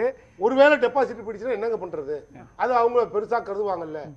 ஏன்னா இப்போ வந்து பட்டி தொட்டி எல்லாம் கட்டி போனதாட்டி மாதிரிலாம் ஏதாவது பண்ணுவாங்க. இவர் சொன்னாரு அதெல்லாம் தேவையில்லை. அதனால இப்ப அதெல்லாம் தேவையில்லைங்கிறதுனால தவிர்த்துட்டாங்க போட்டிருக்குன்னாரு. நான் என்ன சொல்றேன், இதே மாதிரி 26 தவிர்த்துருங்க. 26 தேர்தலையும் தவிர்த்துட்டீங்கன்னா பிரச்சனையே இருக்காது. நாங்க என்ன சொல்றோம், அவங்க என்ன சொல்றாங்க, 2026ல வேகமா ஓடுறதுக்கான ஒரு சின்ன ரிலாக்ஸ்ன்றாங்க. ஏங்க இப்ப கொஞ்சம் நாங்க வார்ம் அப் பண்ணிக்கிறோம் அப்படின்றாங்க. இப்ப என்ன பஸ் ஃபர்ஸ்ட் கியர் போட்டா ரிவர்ஸ்ல போதா? இப்ப என்ன வண்டி ஓடலையா, செல்ஃப் எடுக்கலையா? கொங்கு மண்டலம் எங்களோட கோட்டை, எடப்பாடியின் கோட்டைன்னு அவ்வளவு கொடி கட்டி பறந்தீங்க தெரு தெருவா. இப்ப கடைசியில என்னாச்சு, வந்து முதல்வர் வந்து ஆட்சியில் உட்கார்ந்த உடனே ஓட்டு போட்ட மக்களை பார்ப்பதை விட ஓட்டு போடாத மக்களை பார்க்கிறேன். ஏன் எனக்கு போடலன்னு கேள்வி கேட்கறேன்ட்டு கொங்கு மண்டலத்துக்கு தான் முதல் ப்ரோக்ராம் போனாரு. அன்னைக்கு ஆரம்பிச்சது இன்னைக்கு வரைக்கும் எடப்பாடிக்கு 7.5 போல ஒன்றில் கூட அங்கே ஜெயிக்கல. அங்கே இவர் மட்டும் இல்லைங்க, இவரை தாண்டி அங்கே இன்னொரு ஜாம்பவான் இல்லை. அந்த புள்ளி சரியானதா? இல்லை, அது கேட்குறது அந்த புள்ளி தான் சரியா. இப்போ 2019 நடந்த தேர்தலாகட்டும், இல்லை 2024 நடந்த நாடாளுமன்ற தேர்தலாகட்டும், 2 தேர்தலையுமே திமுகவும் அதனுடைய கூட்டணி கட்சிகள் தான் ஒட்டுமொத்தமான எம்பி சீட்டை நீங்க வாங்குறீங்க. ஆனா 2021 தேர்தலுக்குள்ள நீங்க பாக்குறப்போ டோட்டலா எம்எல்ஏ சீட்டை அவங்க தானே அதிகரிக்கிறாங்க மேற்கு தமிழ்நாட்டை பொறுத்தவரை. அந்த யதார்த்தம் 2019 எல்லா சீட்டும் நீங்க அடிக்கிறீங்க. 2021 சட்டமன்ற தேர்தலுக்குள்ள கள்ளக்குறிச்சி தொடங்கி கோயம்புத்தூர் வரை அதிமுக தானே செல்வாக்கா இருக்குது. எதை வச்சு நீங்க சொல்றீங்க? அதிக எம்எல்ஏ சீட் அவங்க தானே வாங்கியிருக்கிறாங்க. எங்க ஒருவேளை எதிர்கட்சியா அதிமுக உட்கார்றதுக்கான பலமே மேற்கு தமிழ்நாடு தானே இல்லை சார்? அதனாலதான் நான் திரும்பி சொல்றேன், அது எங்க கோட்டைன்னு சொன்னீங்க. இன்னைக்கு அங்க கொடி திமுக கொடி பறக்குது. அது காரணம் என்னன்னா, அங்க அந்த மக்களுக்கு ஒரு புரிதல் இல்லாம இருந்தது. நாங்க நீங்க வந்து ஒரு சமூகத்தின் பேரை சொல்லி உச்சரிச்சு என்னை இதை மாதிரியெல்லாம் இழிவுபடுத்துறாங்க அப்படின்னு ஒரு பொய்யை எங்க பிரம்மாண்டமா அவுத்து விட்டு எடப்பாடி விட்ட நாடகத்தின் விளைவு ஒரு 50-60 சீட்டு கொஞ்சம் பறந்தது. இப்போ என்னாச்சு, உங்கள் நாடகம் வெளிப்படையாக வெளியில் வந்துருச்சு. நீங்கள் கட்சியே கொண்டு போய் ஆட்டுக்கொட்டாயெல்லாம் அடமானம் வச்சுட்டீங்க. அது தெரிஞ்ச பிறகு இனிமேல் என்ன பட்டி தொட்டி எல்லாம் கட்சியே வந்து ஆட்டுக்கொட்டாயில் தான் அடமானமாக வச்சிங்க. அப்புறம் இனிமேல் எங்கே பேச்சுவார்த்தை? ஒன்றும் இல்லை, மக்கள் புரிஞ்சுக்கிச்சு. அதனால் நீங்கள் என்ன தோப்புக்கரணம் போட்டாலும் அங்கே இனிமேல் வாய்ப்பு இல்லை. அந்த கோட்டையில கொடி இப்ப திமுக பறக்குது. இப்ப இடைத்தேர்தல் இல்ல, அதுதான் இந்த இடைத்தேர்தலுக்கு அப்புறம் இப்போ ஒரு இல்ல சூர்யா வெற்றிக்கணும். நீங்க வந்து அரசியல் நல்லா பார்த்திருப்பீங்க. எழக்கூடிய கேள்வி, இடைத்தேர்தல் அப்படின்னாலே ஆளுங்கட்சி தானே ஜெயிப்பாங்க. சரி, இடைத்தேர்தல் ஆளுங்கட்சி ஜெயிக்கும். ஆர்கே நகர்ல எந்த கட்சி ஜெயிச்சது? இப்படிதான் நம்பி இல்ல, அதனுடைய சினாரியோ வேற இல்ல. ஒரே நிமிஷம், அவங்க அதிமுக சொல்லக்கூடிய ரீசன் என்ன, 2011 தேமுதிகவும் அதிமுக ஒரு கூட்டணியில் இருக்கிறப்போ சட்டமன்றத்தில் ஒரு பெரிய விவாதம் வருது, வெளியில வராங்க தேமுதிக. அப்போ சொல்றப்போ நீங்க என்ன சொல்றாங்க, பால் விலை உயர்த்தப்பட்ட பிறகு, வரிகள் உயர்த்தப்பட்ட பிறகு, சொத்து வரி உயர்த்தப்பட்ட பிறகு, மின்கட்டணம் உயர்த்தப்பட்ட பிறகு புதுக்கோட்டை இடைத்தேர்தலில் நான் நிக்கிறேன், உங்களால் நிக்க முடியுமான்னு சவால் விடுறாங்க. அதே ஸ்ட்ராட்டஜி தானே இந்த ஈரோடு கிழக்குள்ளேயும் இருக்குது. அதிமுக திமுகவை பார்த்து விமர்சிக்கக்கூடிய ஒரு புள்ளி, பால் விலை உயர்த்திட்டீங்க, மின்கட்டணம் உயர்த்திட்டீங்க, எல்லாமே சொத்து உயர்த்திட்டீங்க அப்படின்ற அதே விஷயத்தை தானே சொல்றாங்க. ஆனா அவங்க தேர்தல் களத்துக்குள்ள வரல. அப்ப இடைத்தேர்தல் அப்படின்னு சொன்னாலே ஆளுங்கட்சி தானே ஜெயிப்பாங்கன்ற புள்ளியை தானே அவங்க ப்ரொஜெக்ட் பண்றாங்க. இல்ல நீங்க, நான் என்ன சொல்றேன், ரீகன் சார் அருமையா கேள்வியை தொகுத்து கொண்டுட்டு போறீங்க. என்னதான் நீங்க கிளப்பி விட்டாலும் வண்டி ஸ்டார்ட் ஆகலையே, நான் என்ன பண்றது? அங்கே பேட்டரி டவுனா இல்ல பீஸ் போயிடுச்சான்னு புரியலையே. நீங்க இப்ப இவ்வளவு சொன்னீங்கல்ல, பால் விலை, பெட்ரோல் விலை, இஞ்சி மரப்பா பூண்டு விலைலாம் ஏறிடுச்சுன்னு சொன்னீங்கல்ல. நான் என்ன கேட்குறேன், இதெல்லாம் போய் எடப்பாடி அங்கே சொல்ல வேண்டியதானே? முதல்ல அவன் திரும்பி தொகுதி மக்கள் கேட்குறான், இவங்களாவது பரவாயில்லப்பா, இஞ்சி பூண்டு விலையை தான் ஏற்றுனாங்க, நீ ஒட்டுமொத்த கட்சியை கொண்டு போய் அங்கே வச்சுட்டு மொத்த கம்பெனியும் விலைக்கு வாங்கிட்டு வந்துட்டேன்னு திரும்பி கேட்குற மாதிரி இருக்குல்ல. தலைமையே காணான்னு தேடிக்கிட்டு இருக்கு, கொடியை காணான்னு தேடுறீங்க, சின்னத்தை காணான்னு தேடுறீங்க. சேர்ந்த பாவத்துக்கு தமிழ்நாட்டு உரிமைகளை மொத்தமாக அடவு வச்சுட்டேன், நான் இனிமேல் மன்னிச்சுக்கங்கன்னு இப்போ அண்ணன் சொல்கிற மாதிரி சிறுபான்மை எல்லாம் திமுகவுக்கு ஓட்டு போடுறாங்க அப்படின்னா அப்போ பெரும்பான்மையில் நீங்கள் இப்போ என்ன பெரும்பான்மை யாரும் உங்கள் ஓட்டே போடுறது இல்லையா? இது என்ன ஒரு ஒரு லாபியா? அதுக்காக தான் வெளியில் வந்தேன்னு கேட்டால் இதெல்லாம் போயிட்டு நீங்கள் அங்கே சொல்ல வேண்டியதானே, சொல்லி நின்று பார்க்க வேண்டியதானே? ஏன் உங்களுக்கு வந்து துணிச்சல் வரல? ஏன் அந்த பயம்? நான் கேட்குறேன், இல்லை ஏன் அந்த பயம் நினைக்கிறேன்? அவர் ரொம்ப பெரிய மனுஷங்க. ஏற்கனவே 66 எம்எல்ஏருந்து 10 பைசாவுக்கு பிரயோஜனம் இல்லை தமிழ்நாட்டுக்கு, தமிழ்நாட்டு மக்களுக்கும். எந்த அசம்பிளியில் எந்த ஒன்றும் பேசுறதில்ல, எந்த நல்ல திட்டங்களையும் சொல்கிறதில்ல. என்னைக்காவது எடப்பாடி ஒரே ஒரு நாள் எங்கள் அண்ணன் கலையாவது அவர்கிட்ட கொடுத்துருந்தா அவராவது போய் இந்த பாலிசி தப்புங்க, இந்த பாலிசி இம்ப்ளிமெண்ட் பண்ணுங்க அப்படின்னு சொல்லியிருப்பார் ஒரு எதிர்கட்சி தலைவராக. ஆனால் நான் கேட்குறேன், என்னைக்கு எடப்பாடி வந்து இந்த மாதிரி ஒரு புது ஸ்கீம் இருக்குது, இதை தமிழ்நாட்டில் இம்ப்ளிமெண்ட் பண்ணால் நாட்டு மக்களுக்கு நல்லது அப்படின்னு என்னைக்கா முதல்வர்கிட்ட ஒரு பேப்பர் கொடுத்துருக்காரு மட்டும் இப்போ நீங்கள் ப்ரூவ் பண்ணிட்டீங்கன்னா இவர் எதிர்கட்சி தலைவருக்கு ஃபிட் ஆர் அன்ஃபிட்னு முடிவு பண்ணுவோம். இவர் அதுக்கே அன்ஃபிட்னு நான் சொல்லுவேன். ஒன்றும் இல்லை, சட்டமன்றத்துல எல்லாம் கடுமையான எதிர்ப்பு குரலை முன் வச்சுட்டு இங்க பாருங்க, நான் சொன்னது ஒளிபரப்புறது இல்லை, நான் சொன்னது முதல்வரை போய் இதே பிஜேபியில் இருக்க வானதி சீனிவாசன் எம்எல்ஏ போய் அப்பாயின்மெண்ட் கேட்டு பார்க்குறாங்க. உங்களுக்கு அண்டர்ஸ்டாண்டிங் இருக்கு, என்ன அண்டர்ஸ்டாண்டிங்? என்ன அண்டர்ஸ்டாண்டிங்? பார்க்குறாங்க. பார்த்த பிறகு என்ன சொல்லிட்டு வந்தாங்க, கூட்டணியை பேசி நாங்கள் 4 பேரும் இப்போ எடப்பாடி மாதிரி ஓட்டு பிரச்சனையா இருக்கு, நான் ஓட்டு போடுறேன்னா சொன்னாங்க. தொகுதிக்கு நலத்திட்டங்களை கேட்டாங்க, பப்ளிக்ல வெளியில டிக்ளேர் பண்ணல. அதுதான் விவாதங்கள்லயே கேக்குறாங்கல்ல, நான் நேரடியா இப்ப கேக்குறாங்க. நான் செல்லூர் ராஜ் கேக்குறேன். இல்ல சூர்யா, நீங்க திமுக அதிமுகவுடைய வரலாறு ரொம்ப நன்கு தெரிந்தவங்க. பார்த்து கொண்டார்கள், சிரித்து கொண்டார்கள் அப்படின்றதுக்காக ஒருத்தவங்களுடைய பதவியே பிடிங்கி வெளியில அனுப்பக்கூடிய வரலாறுலாம் இங்க இருந்தது. திமுக அதிமுகவினுடைய நேர் அக்ரெசிவான பாலிடிக்ஸ் அப்படின்றது நம்ம பார்த்துட்டு இருந்தோம். ஆனா அந்த அக்ரெசிவ் டோனை இன்னைக்கு இபிஎஸ் எடுத்திருக்கிறாரா? ஏன்னா சட்டமன்றத்துக்குள்ள கடுமையா விமர்சிக்கிறாரு. அவரை போய் என்ன ஆளுமை இல்லாத தலைவர் அப்படி பார்க்காதீங்க சார். இபிஎஸ்சியா அந்த கட்சியில இருந்து எடுத்துருவாங்க போல இருக்கு, அதான் அவருக்கு பயமே. நீங்க என்ன அக்ரெசிவா பாக்குறாரா, எடுக்கிறாரு? இபிஎஸ்சி இருப்பாராங்கிறதே கேள்விக்குறி. அங்க பிஜேபி மேல உட்காந்து வேலுமணியை ஒரு பக்கம் கிளப்பி விட்டுக்கிட்டு ஓட்ட தானே 45 எம்எல்ஏ இருக்கு, பொட்டியை கட்டு இல்ல ஒட்டு மொத்தமா இடி சிபிஐ ஐடி மொத்தமா இங்க கோயம்புத்தூர்ல டேரா போட்டுருவேன்னு மிரட்டி அது ஒரு பக்கம் கம்பெனி ஓடிக்கிட்டு இருக்கு. இப்ப அண்ணாமலையே இனிமே நீ கூட்டணி இல்லைங்கிற பேச்செல்லாம் இங்க பேசக்கூடாது, இல்லைன்னா ஓம் பதவி போடணும்னா அவரு உடனே எதை பத்தியும் பேசுறீங்க, பதவியாவது இருக்கட்டும், எடப்பாடியை பத்தி எனக்கு ஒன்றும் பிரச்சனை இல்லைங்க, தாராளமா திராவிட கட்சியோட பயணம் பண்ணுவோம். அவரு ஏன் இந்த 2 பேரும் எலியும் பூனையும் மாதிரி அப்படியே அடிச்சுக்கிட்டீங்க? இப்போ ஏன் 2 பேரும் அப்படியே ஒன்றா ஒட்டிக்கிறீங்க? கவர்னரே இல்லையே, கவர்னர் இருந்தால் தானே கையை தூக்கி பிடிச்சி சேர்த்து விட, ஓபிஎஸ்சி இபிஎஸ்சியும். இப்போ கவர்னரும் இல்லை, ஏன் பேர் 2 பேரும் இப்போ ஒன்றா சேர்றீங்க? இது நாங்கள் எப்படி கோடிட்டு காட்டுவோம்? அப்படி பார்த்தா எடப்பாடி நிலைமை அங்கே சீரியஸாக ஓடுது. அதனால் இப்போ அங்கேயே தலை தெரியாமல் சுற்றுது. அதனால் இப்போ அங்கே அந்த கட்சி வந்து ஒரு ஸ்டேபிள் கண்டிஷனில் இல்லை. அது வந்து இப்போ எனக்கு தெரிஞ்சு இப்போ அது வந்து கோமா ஸ்டேஜில் நிற்கிது. 2026 அதிமுக பாஜகவும் ஒன்றாக வருவார்கள்னு துணை முதலமைச்சர் உதயநிதி சொல்றாரு. நாங்கள் என்னைக்கு இப்போ அவர் தெளிவாக தானே சொல்றாரு ஒன்றாக வருவார்கள்னு. இப்போ அது என்னைக்கா பிரிஞ்சுதுன்னு நாங்கள் என்னைக்கா சொல்லியிருக்கோம். எந்த நம்பிக்கையில் சொல்றாரு சார்? அது 2024 நாடாளுமன்ற தேர்தலே அவங்க பிரிஞ்சுட்டாங்க. சில திட்டங்கள்ல வந்து அவங்க எதிர்க்க தானே செய்யறாங்க. அப்படின்றப்போ ஏன் திரும்ப திரும்ப பாஜகவும் அதிமுகவும் கள்ள கூட்டணி 2 பேரும் மறைமுகமா இருக்கிறாங்க அப்படின்றாங்க. கூட்டணி இல்லைங்கிறதெல்லாம் வந்து ஒரு கொள்கை சித்தாந்தத்தின் அடிப்படையில் வரணும். அது வந்து கொள்கை பிஜேபிக்கு பாசிசத்துக்கும் எங்களுக்கும் தான் பகை. நான் எங்களுது திராவிட மாடல், அவங்களது ஆரிய மாடல். ஆரிய மாடல் திராவிட மாடல், அதிமுக ஆரிய மாடலா? அதுல என்ன சார் சந்தேகம்? அதுல என்ன சந்தேகம்?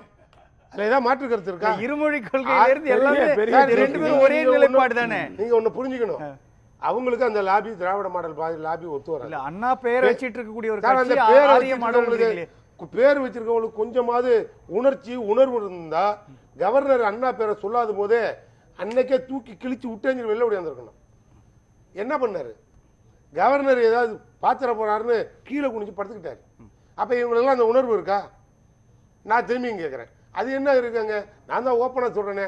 அப்படி இருந்தா நீங்க ஏன் போய் பிஜேபியோட அங்க சேர்ந்து ஒட்டுமொத்தமா எல்லா மசோதாவுக்கும் கையெழுத்து போடுவீங்க?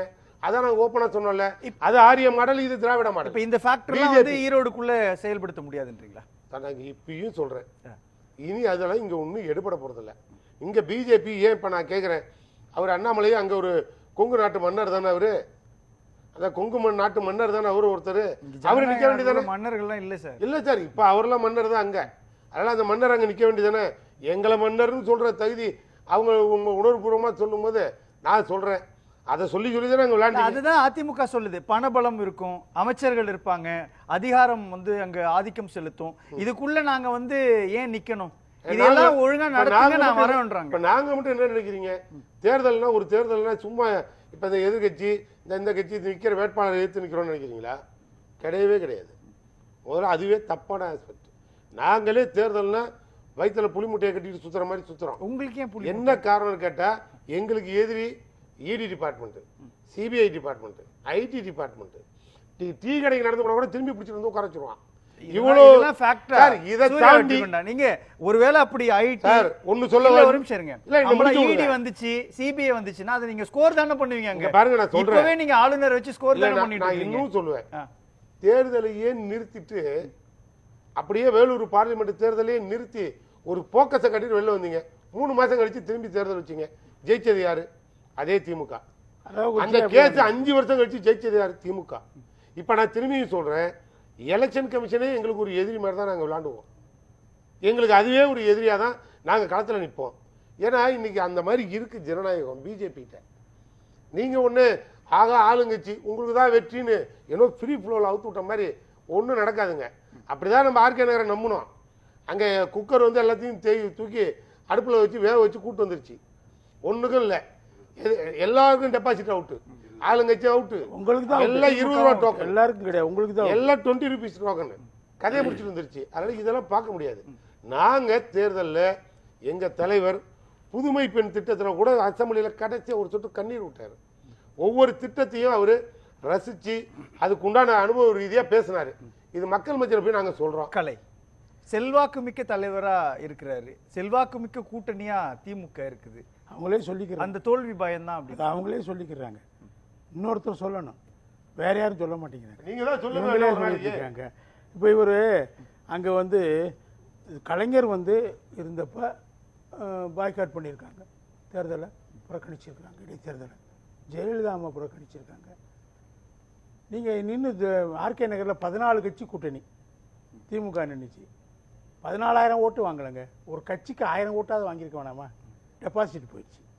ஆனால் அதனால் நீங்கள் இந்த இடைத்தேர்தல்களில் வந்து மோசம் போக வேண்டிய அவசியம் கிடையாது.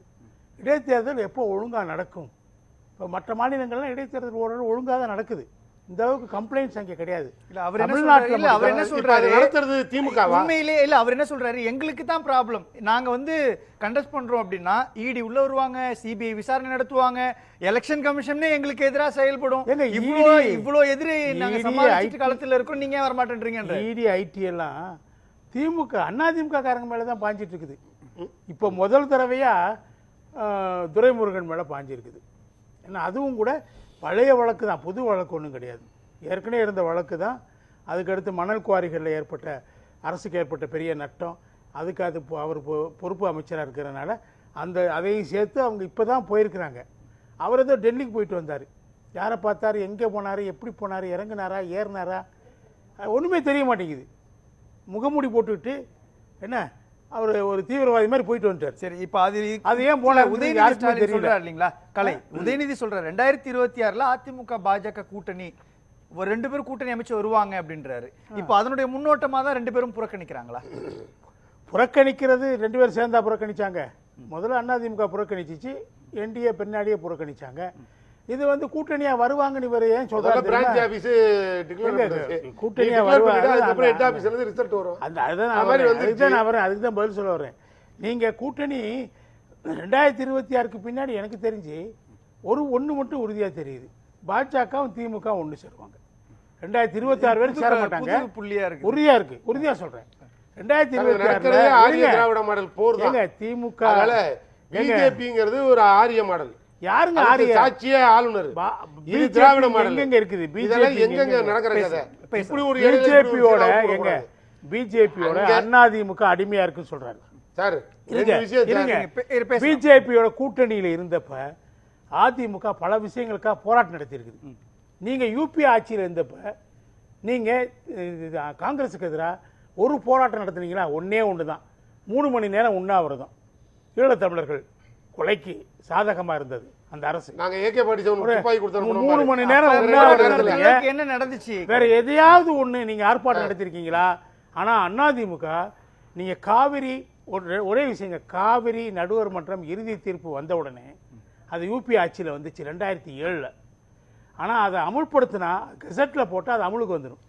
கெசட்டில் போட்டால் கர்நாடகாவில் தன்னுடைய செல்வாக்கு குறைஞ்சி போயிடுன்னு சொல்லி காங்கிரஸ் கட்சி, தமிழ்நாட்டில் இல்லாத காங்கிரஸ் கட்சி என்ன பண்ணிச்சு? பேசலாம். அதை இருங்க, கெசட் ஏத்தல. எப்ப கெசட் ஏத்துறாங்க? ஒருத்தர் காவேரியில போய் நான் முடிச்சிடுறேங்க, இதை முடிச்சிடுறேங்க. கெசட்ல எப்ப போட்டாங்க? 2013 போட்டாங்க. ஜெயலலிதா அம்மா உச்ச நீதிமன்றத்தில் வழக்கு தொடுத்து உச்ச நீதிமன்றம் நீங்க அரசியல் வெளியிடுறீங்களா இல்ல நான் வெளியிடட்டுமான்னு கேட்டாங்க.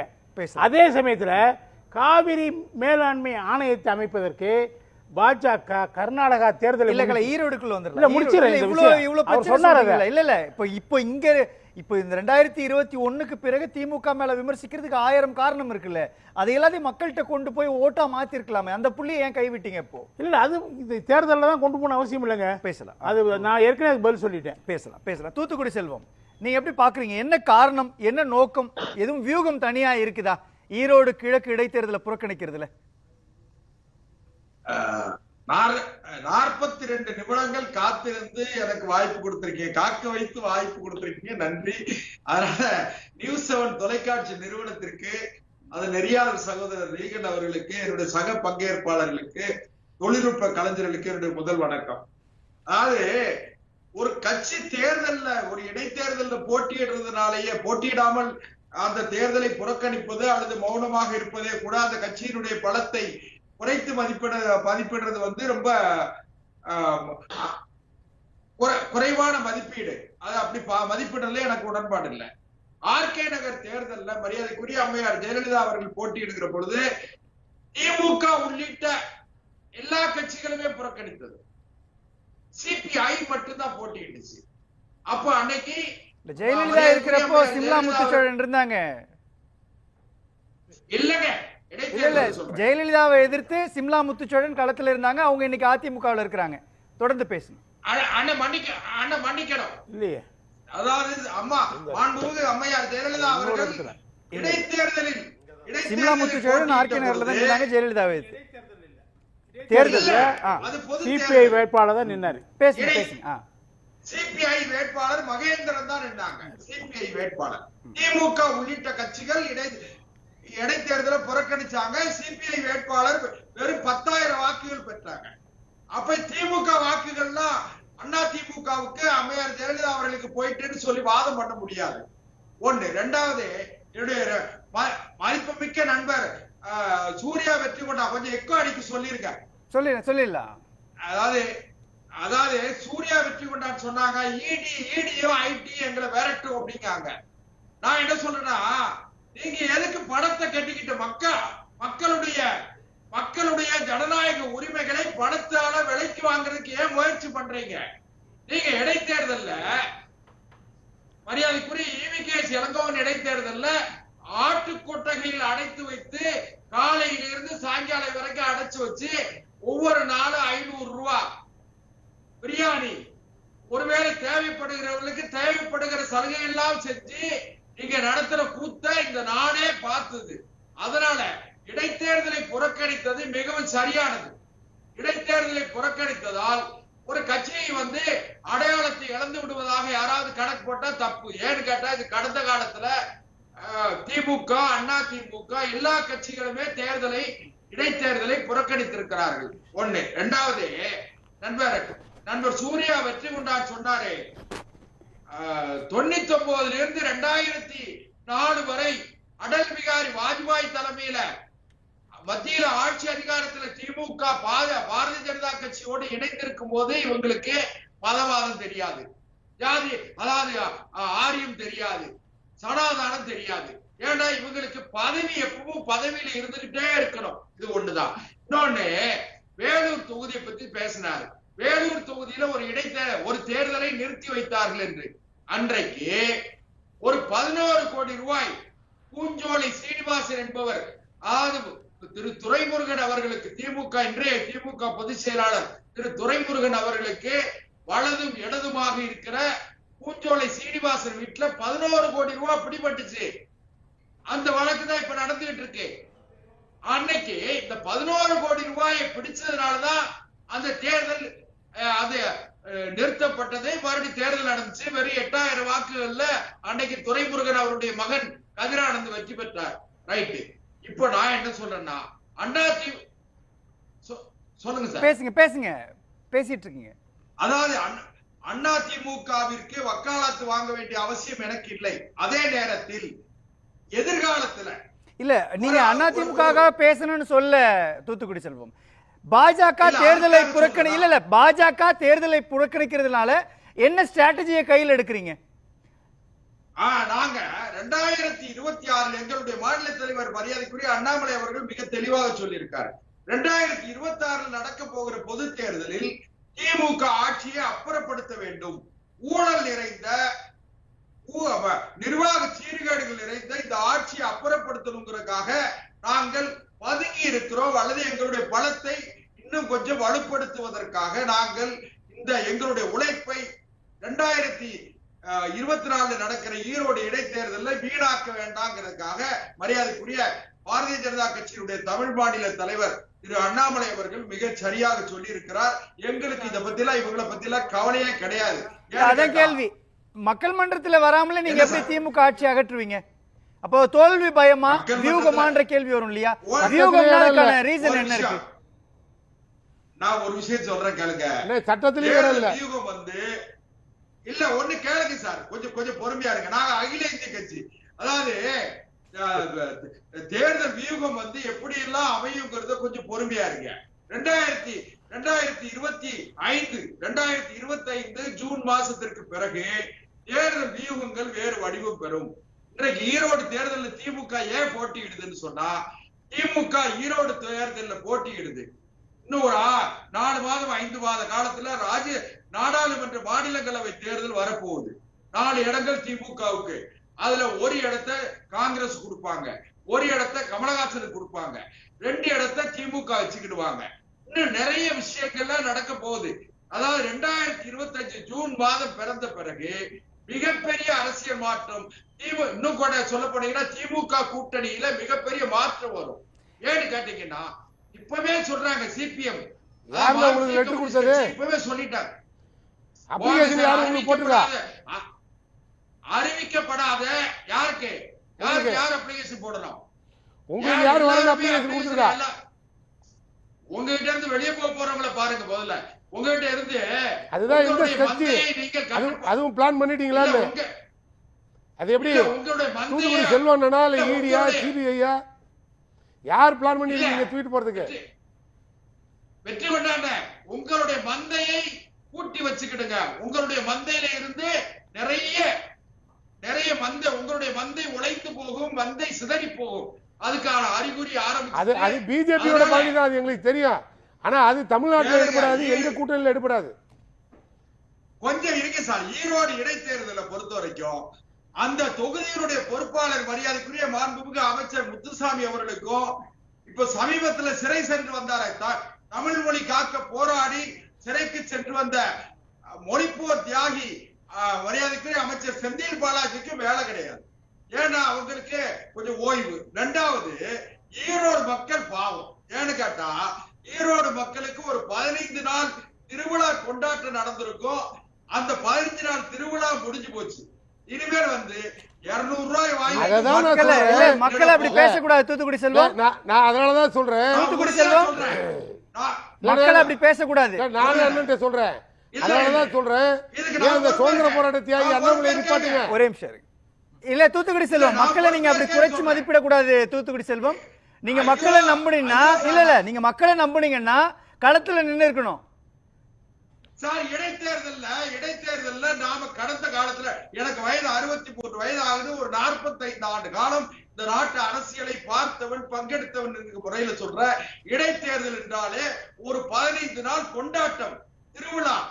அதனால இங்க காலையில ஒரு ஷெட்யூல், மாலையில ஒரு ஷெட்யூல், இப்படி கொண்டாட்டம். ஈரோடு மக்களுக்கு பொங்கல் விழாவோடு ஈரோடு இடைத்தேர்தல் விழாவும் சேர்ந்து நடந்திருக்கும் ஈரோடு கிழக்கு தொகுதியில. அது அந்த மக்களுக்கு அது மறுக்கப்பட்டிருக்கிறது. இனிமேல் அந்த மக்களை யாரும் கண்டுக்கிட போறது இல்லை. இப்போ சீமான் அவர்கள் சார், அது பெரியார் மண்ணு சார், புல்லு பூண்டு கூட முளைக்காது சார். அதை சொல்லுங்க, அதை ஒரு கேள்வியா கேளுங்க சார். இல்ல அதுதான் கேக்குறாரு சார். பெரியார் மண்ணை திராவிட மண்ணெல்லாம் விட்டுருக்க சார். திராவிடம் எல்லாம் முடிஞ்சு நாளாச்சு. ஆரியம் திராவிடம் எல்லாம். அதனாலதான் சொன்னேன், உங்க சுதந்திர போராட்ட தியாகி அண்ணாமலையை வேட்பாளரை நிறுத்துங்க, களத்துல பாத்துருவோம். இல்ல தேசியத்தை பேசுகிறதா? இல்ல அந்த சவாலை ஏன் ஏத்துக்க மாட்டேன்றார் தூத்துக்குடி செல்வம்? ஏன் இல்ல, நான் இன்னொரு கலந்து 2026 இல்ல அண்ணாமலையே நேரடியாக களத்துல நிக்கலாமே அப்படின்றாரு. சவால் விடுறாரு. அரவாங்குறிச்சியில நிக்கிறதுக்காக ஆக்ஸ்போர்ட்ல போய் படிச்சுட்டு வந்து 20,000 புத்தகங்களை படிச்சு 1 லட்சம் FIR போட்டவர் அவர் நிக்க சொல்லுங்களேன். ஏன் நிக்க மாட்டேன்றாரு இல்ல தூத்துக்குடி செல்வம்? இல்ல மதிமுகவுடைய வரலாறுலாம் அண்ணா அந்திரதாசன் கொஞ்சம். ஆனா நீங்க 25 வருஷம் அந்த கட்சியில தான் மாவட்ட செயலரா இருந்தீங்க, உங்களுக்கு நல்ல வரலாறு தெரியும். எனக்கு தெரியும், நீங்க நல்ல வரலாறு படிக்கிறவங்க தான். ஆமா, ஏன்னா நீங்க அவசரப்பட வேண்டாம். எங்க மரியாதைக்குரிய அண்ணாமலை அவர்கள் இன்றைக்கு இளைய சமுதாயத்தினுடைய நம்பிக்கை நட்சத்திரமாக இருக்கிறார். அவர்தான் மீண்டும் நிச்சயமாக சொல்கிறேன் 2026 பாரதிய ஜனதா கட்சி தான் ஆட்சி அதிகாரத்திற்கு யார் வர வேண்டும் நம்பிக்கை நட்சத்திரத்தை கூட்டிட்டு வாங்க. பெரியார் மண்ணில தேடிட்டு வரும். பேசலாம் தூத்துக்குடி செல்வம் பேசலாம். மிகப்பெரிய இல்ல கேளுங்க சார், ஒரே ஒரு நிமிஷம். மிகப்பெரிய சர்ச்சைகளும் மிகப்பெரிய விமர்சனங்களும் திமுக அரசின் மீது மக்கள் கோபமாக இருக்கிறார்கள். இடைத்தேர்தல் 500 ரூபாய் இல்ல அவ்வளவு கோபமா இருந்தாங்கன்னா நீங்க நின்று இருக்கலாமே. மக்கள் கோபமா இருக்கிறாங்கன்னு சொல்றீங்கல்ல, அப்ப மக்கள்கிட்ட போய் சொல்லி இருக்கலாமே. மக்கள் கோபமா இருந்தாங்கன்னா பாஜகவை தானே ஆதரிச்சிருப்பாங்க தூத்துக்குடி செல்வம். இது ஒரு வகை. இந்த கோபத்தை வெளிப்படுத்துவதற்கு இது ஒரு வகையான தவறான புரிதலா? அதிகமா ஓட்டு போடுறது ஒரு விதமான வகையா கோபத்தை வெளிப்படுத்துறதுக்கு. மக்கள் கோபமா இருக்கிறாங்கன்னு சொல்றீங்க, களத்துல போய் மக்களை சந்திக்கலாம்ல, மக்களுடைய ஆதரவு வாங்கி இருக்கலாம்ல. சார், இடைத்தேர்தல்ல அள்ளி கொடுக்கிற வெள்ளி படங்கள் தான் வெற்றி பெறுமே தவிர ஜனநாயகம் வெற்றி பெறாது. திரும்பவும் நீங்க மக்களை குறைச்சு மதிப்பிடுறீங்க தூத்துக்குடி செல்வம். நான் இன்னும் சொல்றேங்க, நான் பொறுப்பேற்கிறேன் சொல்றேன். இடைத்தேர்தலில் ஜனநாயகத்தில் மக்களிடத்துல அள்ளி கொடுக்கிற வெள்ளி படம் தான் வெற்றி பெறுமே தவிர ஜனநாயக நடைமுறைகள் இல்லை. மோடி அப்படிதான் பிரைம் மினிஸ்டர் ஆனாரு கேளுங்க சார். அப்ப மோடி அப்படிதான் பிரைம் மினிஸ்டர் ஆனாரா? நடக்கும். நான் சொல்ற ஒண்ணு நீங்க ஒண்ணு கேட்குங்க. இடைத்தேர்தல்ல அதிகார அத்துமீறல், உங்களுடைய அதிகாரத்தினுடைய போற கரங்கள் எல்லா நிலையிலும் அது கழுத்து பிடிச்சு நெரிக்கும். இன்னொரு விருந்தினர் இருக்க, நான் பேசிட்டு வரேன். தூத்துக்குடி செல்வம் வரேன். எழிலரசன், இடைத்தேர்தலை புறக்கணித்தது தான் சரி. எழிலரசன், நீங்க வந்து அதிமுகவும் தேமுதிக பாஜக இடைத்தேர்தலை புறக்கணிச்சது சரியா?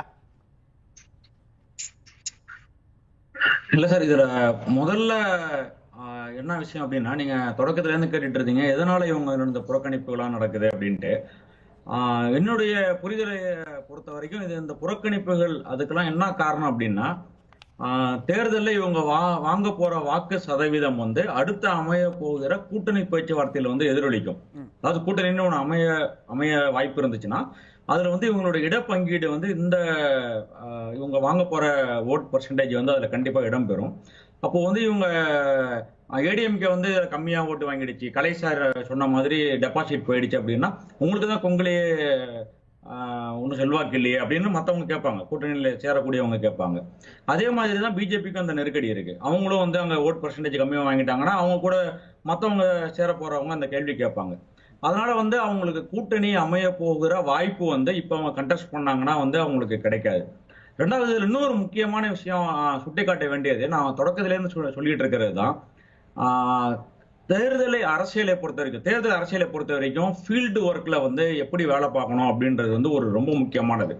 அந்த வேலையை வந்து திமுக வந்து கன்சிஸ்டண்டா பண்ணிக்கிட்டு இருக்காங்க. அவங்க வந்து எப்போ 2019 எலெக்ஷன் அந்த டைம்ல இருந்து அவங்க அதுக்கு முன்னாடியில இருந்து ஃபீல்டு ஒர்க்கை வந்து அவங்க பண்ணிட்டு இருக்காங்க. நம்ம வந்து ஃபீல்ட்ல கிரவுண்ட் லெவல்ல நம்ம கண்டிப்பா அதை பாக்குறோம். ஆனா இப்போ மற்றவங்க பிஜேபி ஏடிஎம்கே அவங்களாம் அது என்ன பண்றாங்க அப்படின்னா ஹையர் லெவல்ல தான் அவங்க பேசுறாங்க. அதாவது ஒரு சோசியல் மீடியாவில் இல்லைன்னா ஒரு மீம் மெட்டீரியல் மாதிரி இல்லைன்னா ஒரு ஃபேன்சியாக ஒரு இது செய்கிற மாதிரி இப்படி தான் இருக்கே தவிர செய்ய வேண்டிய வேலையை வந்து அவங்க செய்ய மாட்டாங்க. அதாவது ஒரு உதாரணம் சொல்லுவாங்க இல்லைங்களா, ஃபுட்பாலில் வந்து நீங்கள் கலந்துக்கிட்டீங்க அப்படின்னா கோல் அடிக்கிறது தான் ரொம்ப முக்கியம். பாலை ஹைட்டாக அடிக்கிறேன், பாலை லாங்கில் அடிக்கிறேன்றதெல்லாம் முக்கியம் கிடையாது. இந்த மாதிரி ஸ்டைல் காட்டிக்கிட்டு இருக்கிறது வந்து கோல் போடுறதுக்கு வந்து உதவாது. கோல் போடுறது தான் முக்கியம்.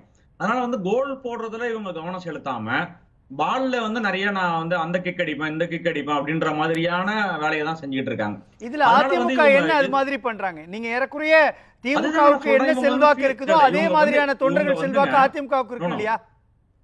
இவங்க வந்து ஃபீல்டுல இவங்க எந்த அளவுக்கு இவங்க ஒர்க் பண்ணிருக்காங்க அப்படின்றத அதோட ரிஃப்ளெக்ஷன் தான் இந்த தேர்தல் இவங்களுடைய புறக்கணிப்பு.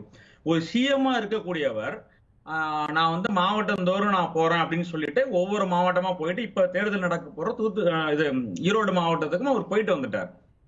ஆனா ஒரு எதிர்கட்சி தலைவர் அவர் எப்படி முன்னாடியே ஸ்டார்ட் பண்ணி போயிருக்கணும். ஏற்கனவே திமுக தலைவர் வந்து ஸ்டாலின் எப்ப ஸ்டார்ட் பண்ணார், இவர் வந்து இனிமேதான் நான் வந்து தொடங்க போறேன் அப்படின்னு சொல்லிட்டு அவர் இருக்காரு. ரெண்டாவது அவங்க பேட்டியில சொல்லும் போது அவங்க கொடுக்குற தகவல்கள்லாம் வந்து மக்கள் என்னமோ அந்த ஆட்சி மேலேயே வந்து நம்பிக்கை இழந்துட்டாங்க, நாங்க எப்ப ஆட்சிக்கு வருவோன்றத மக்கள் வந்து காத்துக்கிட்டு இருக்காங்க அப்படின்னு இவங்க மைக்ல பேசுறாங்க, மேடைகள்ல பேசுறாங்க, பேட்டிகள்ல சொல்றாங்க. ஆனா அது எதுல காட்டணும், தேர்தல்ல காட்டணும் அப்படின்னு வரும்போது அவங்க களத்துல நிக்க மாட்டாங்க. அதனாலதான் நான் ஏற்கனவே சொல்றேன், இவங்க வந்து எல்லாமே செய்யறாங்க கோல் போடுறதை தவிர. பாலை வந்து ஹைட் அடிக்கிறாங்க, பாலை வந்து ரொம்ப இந்த கோல் போஸ்ட்ல அந்த கோல் போஸ்ட் அடிக்கிறாங்க, எல்லாமே செய்யறாங்க. ஆனா கோல் அடிக்கிறாங்களான்னா அடிக்க மாட்டாங்க. இது வந்து ரொம்ப அடிப்படையான விஷயம். ரெண்டாவது ஏடிஎம்கே வந்து நான் முதல்ல இருந்து சொல்லிட்டு வர சுட்டி காட்டுறது அதுதான். ஏடிஎம்கே வந்து டிஎம்கே வந்து வெறும் அட்மினிஸ்ட்ரேட்டிவ் லேக் இருக்குல்ல, அதாவது நிர்வாக பிரச்சனைகளை வைத்து மட்டும் இவங்க திமுகவை எதிர்கொள்ளலாம் அப்படின்னு அதிமுக நினைக்கிறாங்க. அது வந்து அதிமுகவுக்கு ஒர்க் ஆக போறதே கிடையாது. வேற எதை வச்சு அவங்க பண்ணிருக்கணும்னு நினைக்கிறீங்க? இப்போதைக்கு எதிர்கட்சியாக இருக்கும்பொழுது அவங்க அந்த ரோல் தானே பிளே பண்ண முடியும். இல்ல அட்மினிஸ்ட்ரேட்டிவ்ல அங்க வந்து சுட்டிக்காட்ட வேணாம் அப்படின்றது என்னோட கருத்து கிடையாது. ஆனா அது மட்டுமே இவங்களுக்கு பயன் தராதுதான் என்னோட கருத்து. அது சுட்டிக்காட்ட வேணாம் நான் சொல்லல. கவர்னர் வந்து அசம்பிளில இருந்து வெளியே போறாரு, சட்டமன்ற மரபை வந்து அவரு மாற்றணும்னு நினைக்கிறாரு அப்படின்னு சொல்லும் பொழுது திமுக வந்து அடுத்த நாள் எல்லா ஊர்லயும் ஆர்ப்பாட்டம் பண்ணாங்க. அப்ப இவங்க என்ன பண்றாங்க, இவங்க வந்து ஆளுநரை கண்டிச்சு ஒரு அறிக்கை, ஒரு காட்டமான பேசுங்க நான் சொல்றது இருங்க தூத்துக்குடி செல்வம் இருங்க, வரேன் நான் ரெண்டாவது சுற்றுல வரேன். இல்ல சார், ஏடிஎம்கே வந்து அவங்க அட்மினிஸ்ட்ரேட்டிவ் ரீசன்ஸ் மட்டும் காரணமா வச்சு டிஎம்கேவை ரீப்ளேஸ் பண்ணிடலாம் அப்படின்னு நினைக்கிறாங்க. அது வந்து நடக்க போறது கிடையாது. ஏன்னா அது மட்டுமே வந்து திமுகவோட செல்வாக்குக்கு காரணம் கிடையாது. திமுகவோட செல்வாக்குக்கு எமோஷனல் ரீசன்ஸ் இருக்கு, சென்டிமெண்ட்ஸ் இருக்கு, தமிழ் சென்டிமெண்ட்ஸ் இருக்கு, திராவிடியன் சென்டிமெண்ட்ஸ் இருக்கு, லீடர்ஸ் இருக்காங்க, கொள்கைகள் இருக்கு. அதையெல்லாம் வந்து ஏடிஎம்கே வந்து என்னன்னே கன்சிடர் பண்றது கிடையாது. அப்படி எப்படி அவங்க டிஎம்கே ரீப்ளேஸ் பண்ண முடியும்? அவங்க வந்து சும்மா ஏதாவது ஒரு கிரைம் நடந்துச்சுன்னா அந்த கிரைம் வச்சு ஏதாவது ஒரு வாரம் ஏதோ பண்றாங்க, அப்புறம் வேற ஏதாவது நடந்துச்சுன்னா அதை வச்சுட்டு ஒரு 1 வீக் ஓட்டுறாங்க. இப்படிதான் போயிட்டு இருக்கே தவிர அந்த தொடர்ச்சி அந்த செயின் வந்து தொடர எங்கேயுமே மாட்டேங்குது. அதனால வந்து அவங்க வந்து ஒரு இன்கன்சிஸ்டண்டா அவங்களுடைய எதிர்ப்புல வந்து அவங்க இருக்கிறாங்க. அவங்களை எங்க பிளேஸ் பண்றதுன்னே வந்து தெரியல. ஒண்ணு. ரெண்டாவது வந்து பிஜேபி வந்து இந்தியாவிலேயே ஒரு பெரிய கட்சி. அவங்க கிளைம் பண்றபடி பார்த்தா உலகத்திலேயே ஒரு பெரிய கட்சி, அதிகமான மெம்பர்ஸ் உள்ள பார்ட்டி வந்து உலகத்திலேயே அதிகமான மெம்பர்ஸ் உள்ள பார்ட்டி எங்களுக்கு தான் அப்படின்றாங்க. ஒரு செல்வாக்கு மிக்க பிரைம் மினிஸ்டர் இருக்காரு அப்படின்னு சொல்றாங்க.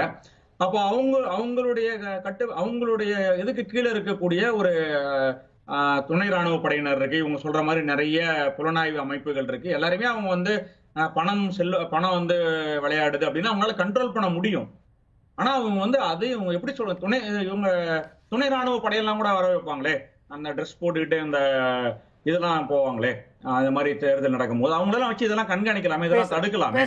அதை விட்டுட்டு இவங்க வந்து அதிகார துஷ்பிரயோகம் பண்றாங்க அப்படின்னு இவங்க சொல்றாங்களே தவிர அதிகார துஷ்பிரயோகம் செய்யக்கூடியவர்களை தடுக்கக்கூடிய இடத்துல இருக்கக்கூடிய அமைப்புகளை வந்து ஏன் இவங்க கேள்வி கேட்க மாட்டாங்க? பேசலாம். ஒரு சின்ன இடைவெளி எடுத்துக்கலாம். இந்த விவாதம் தொடர்பாக மக்கள் என்ன தெரிவிக்கிறார்கள், மக்களுடைய மனநிலை என்ன என்பதை பார்க்கலாம். ஈரோடு கிழக்கு தொகுதி இடைத்தேர்தலை அதிமுக, தேமுதிக, பாஜக புறக்கணிப்பது ஏன் என்பதற்கு இடைத்தேர்தல் என்பதால் தோல்வியை தவிர்க்க ஆளும் கட்சியின் பலத்தால் பலமான திமுக கூட்டணி என்கிற 4 ஆப்ஷன் கொடுக்கப்பட்டிருக்கிறது. மக்கள் தீர்ப்பு என்ன? இடைவேளைக்கு பிறகு பார்க்கலாம்.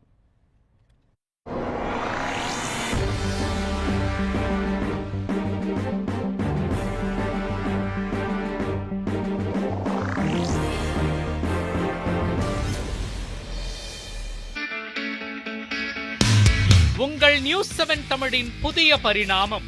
டிஜிட்டல் யுகத்தில் சமூக வலைதளங்களில் முன்னணி ஊடகமாக முத்திரை பதித்துக் கொண்டிருக்கும் உங்கள் news 7 Tamil YouTube, Facebook, Instagram, ShareChat, X போன்ற தளங்களை தொடர்ந்து தனித்துவத்துடன் செய்திகளை விரைவாக வழங்க வாட்ஸ்அப் சேனலாக உங்கள் உள்ளங்கையில் உண்மை செய்திகளை உடனுக்குடன் பெற வாட்ஸ்அப்பில் பின்தொடருங்கள். நாளுக்கு நாள் தீவிரமடையும் செய்தி என்ன? திமுகவை பொறுத்த வரைக்கும் அரசுங்கிற பொறுப்புல இருக்கிற போது அவங்க வந்து ஆதிவாசி ஒருத்தரை வந்து சீஃப் மினிஸ்டர் ஆக்கிட்டாங்க. கருத்தை சொல்வதற்கு உரிமை இருக்கிறது. எந்த கட்சியை வேணாலும் விமர்சிக்கலாம். பேசியது தவறில்லை, உள்நோக்கத்தோடு விமர்சிக்கிறார்கள் சொல்ல வரீங்க. இந்த ஆக்ஷன்ஸ் எல்லாம் நேத்துக்கு அப்புறம் அரசு ஏன் எடுத்திருக்காங்க? 2019 தேர்தலில் இருந்த கட்சிகள்லாம் இன்னைக்கு என்டிஏவில் இல்ல. நம்பிக்கை உருவாக்கணுங்கிறதா எல்லாருடைய கேள்வி. கேள்வி நேரம் தினமும் இரவு 7 மணிக்கு. நேயர்களின் கனிவான கவனத்திற்கு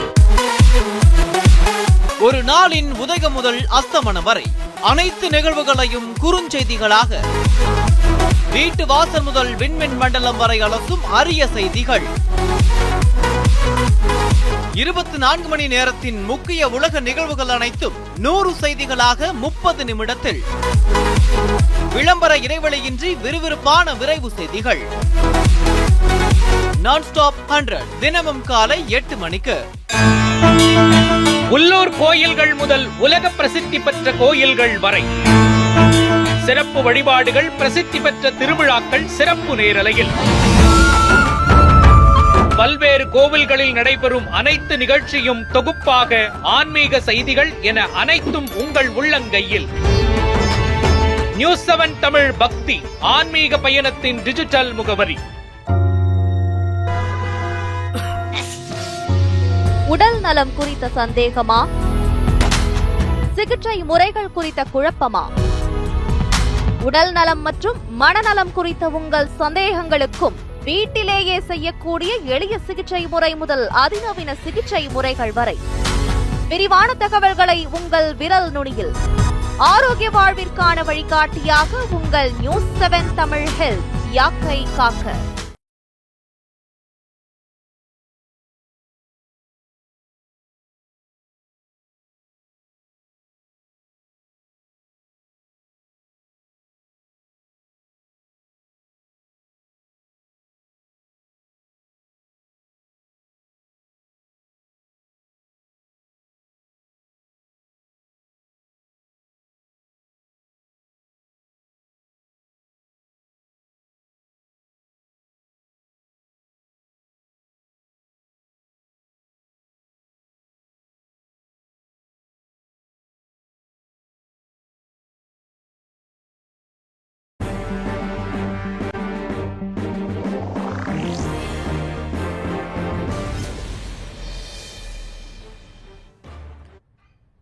கேள்வி நேரம் நிகழ்ச்சிக்கு மீண்டும் வரவேற்கின்றோம். இன்றைய விவாதம் தொடர்பாக மக்களின் மனநிலை அறிந்து கொள்வதற்காக எக்ஸ்தலத்தில் ஒரு கேள்வியை முன்வைத்திருந்தோம்.